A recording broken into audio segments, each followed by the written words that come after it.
So eto na nga po mga idol, Eric Astonton dumating na sa Pilipinas. Siguradong lineup ng Creamline Cool Smashers sa ABC Cup mas magpapalakas sa team. Well, bago natin yan ipagpatuloy at pag-usapan mga idol, please huwag niyo po muna kakalimutan na mag-like and subscribe sa ating channel. Maraming salamat po. Well mga kaibigan, simulan natin dito. April 20 to 27 ang nalalapit nga po na ABC Cup 2025 at lahat ng mga kupunan na nalalahok dito ay may kanya-kanyang mga import. Lately po napag-usapan natin na posibleng hindi nga po maging available si Eric Astonton na maging import nga po ng Creamline Cool Smashers.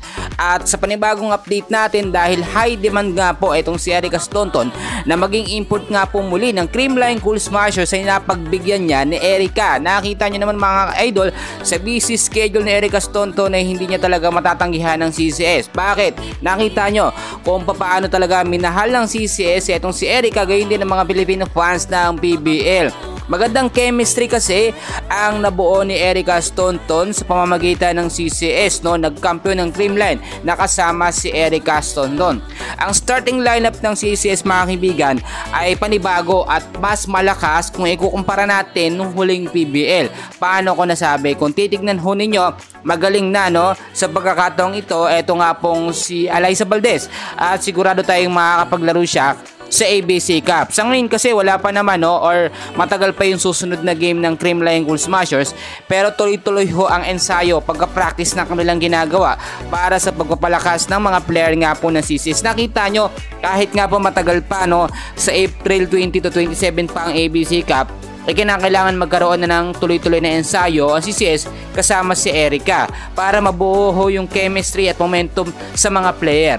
Dahil nakita nyo matagal na rin silang hindi nakakapag-practice. Iba't ibang mga teams, mga bansa ang lalahok sa ABC Cup at kinakailangan tayo ang magkampiyon dito. Bukod ho dyan, dalawa ang representative team sa ating bansa, ang Petrogas Angels at ang number 1 team sa PBL na Creamline Cool Smashers. So ano ba yung mga adjustment na mangyayari dito mga idol? Si Coach Sharon Meneses ay magkakaroon ng panibagong sistema na kasama si Eric Astonton. Sa starting 6 lineup ng CCS, hindi mawawala Eric Astonton para sa malakas na depensa at mga palo. Etong si Alyssa Valdez, popronta yan no, o sa harapan yan mga kaibigan no, bilang isang matindi at malakas na spiker. Nakita nyo yung mga huling game ni Alyssa Valdez, talagang may diin at hataw na hataw ho ang kanyang mga palo. Asahan natin na hindi mawawala sa lineup etong si Tots Carlos, MVP Pons, number 1 yan, Bea De Leon at Gemma Galanza. Yung ibang mga bench player ng CCS, huwag kayong mag-alala, makakapaglaro yan kapag mahinang team ang kalaban ng Creamline. So para yun muna update natin, and please huwag kalimutan na mag-like and subscribe. Maraming salamat po.